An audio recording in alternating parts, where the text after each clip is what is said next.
আমাদের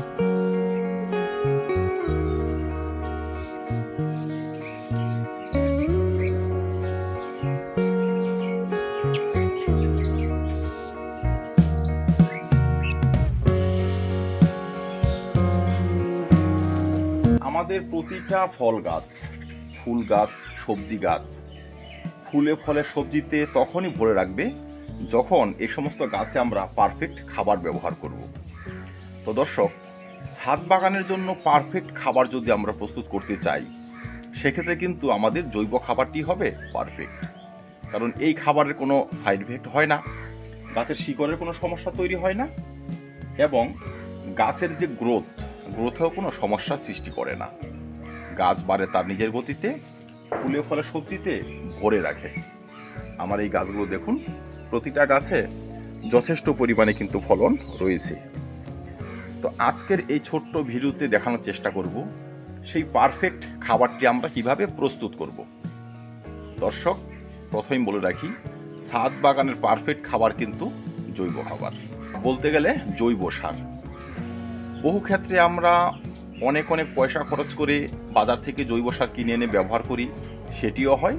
আবার আমরা একটু সময় নষ্ট করলে সেই জৈব সার কিন্তু বাড়িতে তৈরি করে নিতে পারি, যার পুষ্টিগুণ সাধারণ বাজার থেকে কেনা সারের থেকে অনেকটাই বেশি।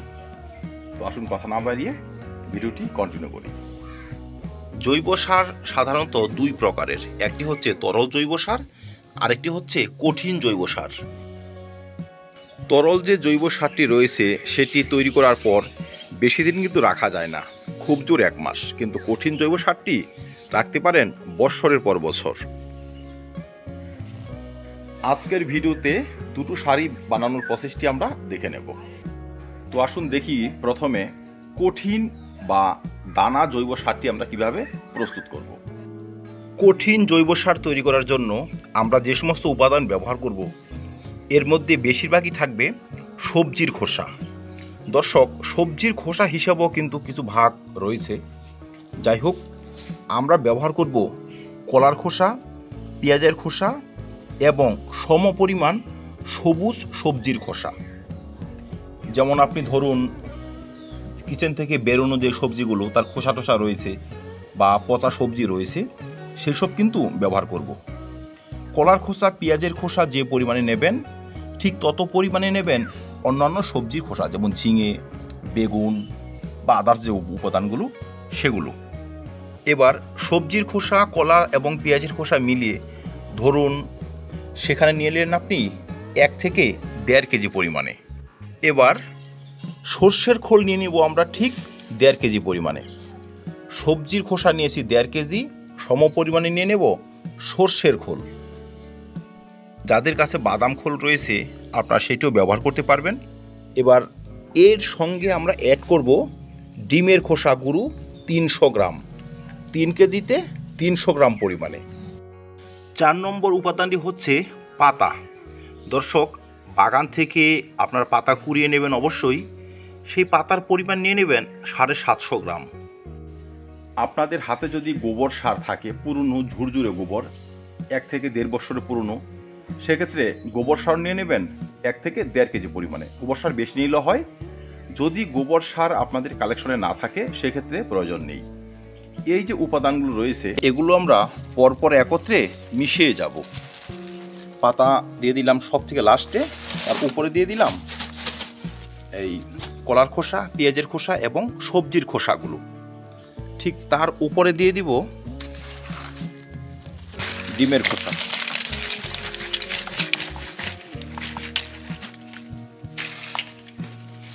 একদম সর্বশেষে দিয়ে দিব সর্ষের খোল।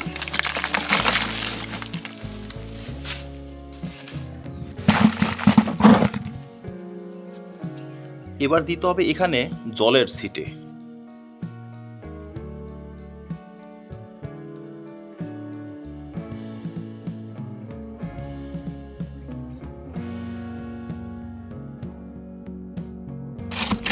উপাদানগুলো একত্রে মেশানোর জন্য আমি একটু ঘেটে দিচ্ছি। আর এই ডিমের খোসাগুলো এভাবে গুঁড়ো করে দেবেন। আর যদি সম্ভব হয় ডিমের খোসা এবং এই সর্ষের খোলগুলো এই পাউডার ফর্মে নিয়ে নেবেন, মানে ভালো করে ভেঙে গুঁড়ো করে দেবেন বা মিক্সার গ্রাইন্ডারে গুঁড়ো করে দেবেন।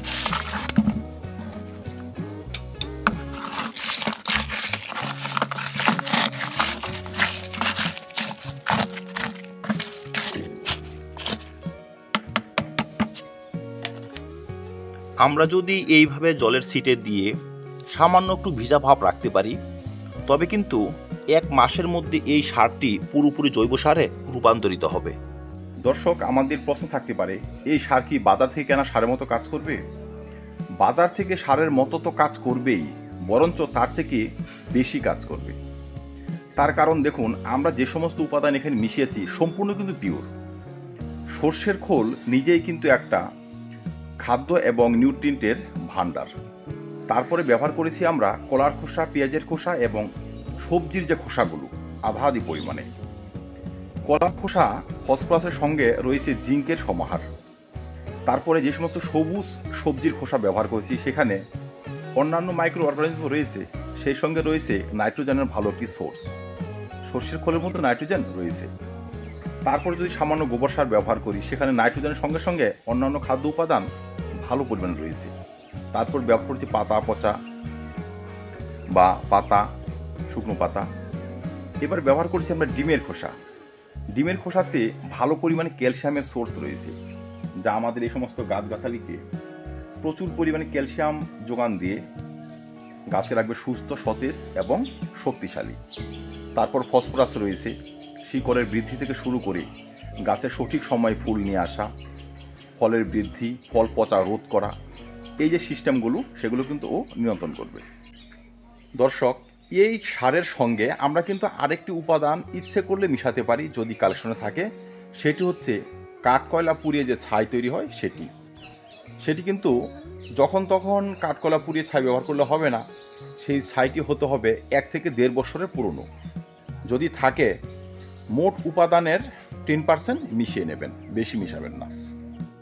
তো যাই হোক, এই উপাদানের মধ্যে আমরা কিন্তু প্রতিদিন সামান্য সামান্য করে জল স্প্রে করে যাব বা মশার ভাবটি ধরে রাখতে সাহায্য করব। তো এখন আপাতত এটি আমি ঢেকে রাখবো ছায়াযুক্ত স্থানে। এই উপাদানটি যদি আমরা ঢেকে রাখি তবে কিন্তু খুব দ্রুত ডিকম্পোস্ট হবে, কারণ ঢেকে রাখার ফলে একটু মশার ভাব থাকবে। মশার ভাব যখন থাকবে তখন কিন্তু উপকারী ব্যাকটেরিয়া জন্ম হবে, তারা আমাদের উপাদানকে খুব দ্রুত ডিকম্পোস্ট করতে সহায়তা করবে। উপাদানকে খুব দ্রুত ডিকম্পোস্ট করার জন্য এখানে কিন্তু 25-50 গ্রাম পরিমাণে গুড়ের জল ব্যবহার করতে পারবো। যদি করবেন, না করলে এমনিতেও কিন্তু উপাদানগুলো ডিকম্পোস্ট হয়ে যাবে। যেহেতু আমরা বেশিরভাগ পচনশীল দ্রব্য ব্যবহার করেছি, 1 মাস বা হাইস্ট 1.5 মাস এর মধ্যে কিন্তু দানা দানা জৈব খাবার তৈরি হয়ে যাবে। এবার চলুন দেখে নেই তরল জৈব খাবার আমরা কিভাবে প্রস্তুত করব। দর্শক, তরল জৈব খাবারটি প্রস্তুত করা আরও সোজা। এখানে দেখতে পাচ্ছেন অলরেডি আমার প্রস্তুত করা রয়েছে। এখানে আমি কি করেছি, এখানে সর্ষের খোল ব্যবহার করেছি, পেঁয়াজ রসুনের খোসা এবং কলার খোসা ব্যবহার করেছি, কিচেন থেকে বেরোনো সবজির খোসা ব্যবহার করেছি। এগুলো শুধু জলের মধ্যে ভিজিয়ে রেখেছি, আর কিচ্ছু করতে হয়নি। যেহেতু উপাদানগুলো জলে ডুবানো থাকে, 7 থেকে 10 দিনের মধ্যেই কিন্তু এরা পুরোপুরি সারে রূপান্তরিত হয়ে যায়। তবে দর্শক, তরল খাবারকে আরও একটু শক্তিশালী করার জন্য সেখানে কিন্তু জৈব দানা অনুখাদ্য আপনি কিনে এনে ব্যবহার করতে পারেন। এক্ষেত্রে হয়তো আপনি 5 লিটার তরল সার তৈরি করেছেন, একদম র তরল সার, সেখানে আপনি হয়তো 20 গ্রাম বা 40 গ্রাম জৈব দানা অনুখাদ্য এনে একত্রে গুলে তারপর গাছের গোড়ায় ব্যবহার করতে পারবেন। তার 5 লিটার সঙ্গে যদি আপনি 5 গুণ সাধারণ জল আরও মিশিয়ে নেন, 25 লিটার হয়ে গেল। 25 লিটার মধ্যে 20-25 গ্রাম ব্যবহার করলে তার খাদ্যগুণ কিন্তু অনেকটাই বেড়ে যায়, সেই খাবারটি গাছের জন্য পারফেক্ট হয়। যাই হোক, এবার আসুন দেখে নিই এর ব্যবহার বিধি। কঠিন জৈব সারটি আমরা ব্যবহার করব প্রতি মাসে 1 বার করে, আর তরল জৈব সারটি ব্যবহার করব প্রতি সপ্তাহে বা প্রয়োজনে প্রতি 15 দিনে 1 বার করে। কঠিন খাবারটি ব্যবহারের আগে সামান্য মাটি একটু খুঁচিয়ে নিলে ভালো হয়, বা টবের চারধারের মাটি সামান্য একটু তুলে খাবার ব্যবহার করে মাটি চাপা দিয়ে জল দিয়ে দিতে হবে। আর তরল খাবারটি যখন ব্যবহার করবেন, মাটি খোঁচানোর কোনো প্রয়োজন নেই, সকালবেলার দিকে আপনারা ব্যবহার করে দেবেন। একটি বড় টবে কঠিন খাবার ব্যবহার করতে পারবেন 1.5 থেকে 2 মুঠি এবং ছোট টবে 1 মুঠি। আর তরল খাবারটি ব্যবহার করতে পারবেন সাধারণ মগের 1 মগ বা একটি বড় টবে 1 থেকে 1.5 লিটার এবং ছোট টবে 500 গ্রাম পরিমাণে। দর্শক, তরল খাবার যদি একটু বেশিও হয়ে যায় কোনো সমস্যা নেই, টবে ডেন্স হোল দিয়ে বেরিয়ে যাবে, তাই বেশি ব্যবহার করার প্রয়োজনও নেই।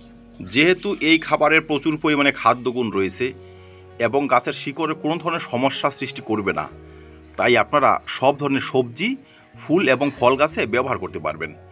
যে সমস্ত গাছে এমন ছোট ছোট ফল রয়েছে, এটি আমরা মিষ্টি আমরা, এই সমস্ত গাছের জন্য এই খাবারটি হবে অমৃত সমান, কারণ এই ফলের সুস্থ বৃদ্ধি, ফলকে বাড়িয়ে নিতে এই খাবারের বিকল্প নেই।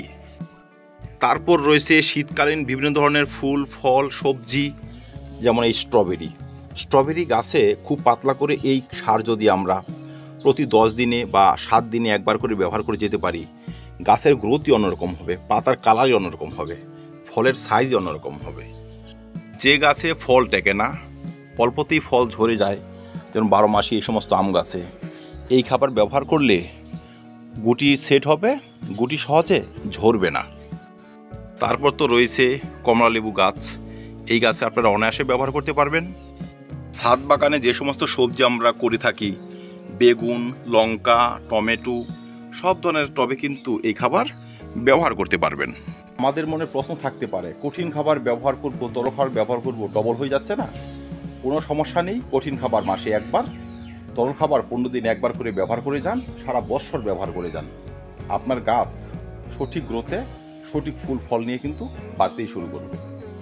সবেদা গাছে গুটি টিকে না, সেই গুটি টিকলেও সেই গুটি সহজভাবে বাড়তে যায় না। এই ধরনের খাবার ব্যবহার করলে গুটি দ্রুত বাড়বে, ফলের সাইজ বড় হবে। ভিডিওটি শেষ করার আগে একটি কথা বলে নেওয়া ভালো, সেটি হচ্ছে এই খাবার আমরা কতদিন ব্যবহার করতে পারবো। দর্শক, তরল খাবারটি তৈরি করে আপনি 1 মাসের মধ্যে কিন্তু ব্যবহার করে দেবেন, কিন্তু কঠিন খাবারটি তৈরি করার পর, মানে যখন গুঁড়ো গুঁড়ো হয়ে যাবে, তখন এই রোদ্রে ভালো করে ঢেলে ভালো করে শুকিয়ে নিতে হবে। একদম পাউডার ফর্মে ভালো করে শুকিয়ে নেবেন, তারপর আপনি বস্তায় ভরে রেখে দিন। যতদিন ইচ্ছে ততদিন ব্যবহার করতে পারবেন, কঠিন খাবার খারাপ হবে না। তো দর্শক, যারা জৈব পদ্ধতিতে চাষাবাদ করতে চান, এই ধরনের সার আপনারা নিজেরাই তৈরি করে নিন। আর যারা গাছ রিপোর্ট করব বা নতুন করে চারা এনে বসাবো, সেই মাটির সঙ্গে যদি আমরা 30% এই ধরনের সার মিশিয়ে তারপর মাটি প্রস্তুত করে গাছ বসাতে পারি, সেই গাছের গ্রোথ কিন্তু কখনো আর স্টপ হবে না, গাছ দ্রুত বাড়বে। এবং নতুন মাটিতে এই ধরনের খাবার যদি থাকে, সেক্ষেত্রে নতুন গাছগুলো কিন্তু তার শিকড়কে খুব দ্রুত বাড়িয়ে নেবে। এই সারের মধ্যে যেহেতু সব ধরনের উপাদান বর্তমান রয়েছে আর সম্পূর্ণই অর্গানিক উপাদান, সেহেতু শিকড়ে কোনো ধরনের সমস্যার সৃষ্টি হবে না। দর্শক, আমাদের টবের গাছ বেশিরভাগ মারা যায় শিকড়ের সমস্যা নিয়ে, আর শিকড়ের সমস্যা কিন্তু রাসায়নিক সারে সবথেকে বেশি দেখা যায়। অনেকে রাসায়নিকভাবে চাষ করেন, ভাববেন যে এটা এসব কথা বলা ঠিক নয়, কিন্তু রাসায়নিক খাদ্যে যেইটুকু ক্ষতি হয় সেটা আমাদের ছাদ বাগানেই হয়, মাঠ বাগানে হয়তো হয় না। যাই হোক, রাসায়নিক সার ব্যবহার করলেও তার পরিমাণ রয়েছে, ছাদ বাগানিরা বহু ক্ষেত্রে সে সমস্ত পরিমাণ মেনটেন্স করতে পারি না বা করা হয় না। আর এই ধরনের সার যদি তৈরি করতে পারি, সেক্ষেত্রে আমাদের ওই ধরনের সমস্যা ফেসই করতে হবে না। যাই হোক, যারা জৈব সার তৈরি করতে চান, খুব সিম্পল একটি প্রসেস, এই পদ্ধতি মেনে তৈরি করুন। আপনাদের প্রতিটা গাছ ঝলমলে হবে, ফুলে ফলে সবজিতে ভরিয়ে রাখবে এই ধরনের সারে। তো ধন্যবাদ দর্শক, ভালো থাকবেন, সুস্থ থাকবেন, আর আমার চ্যানেলটি অবশ্যই সাবস্ক্রাইব করে নেবেন। ধন্যবাদ।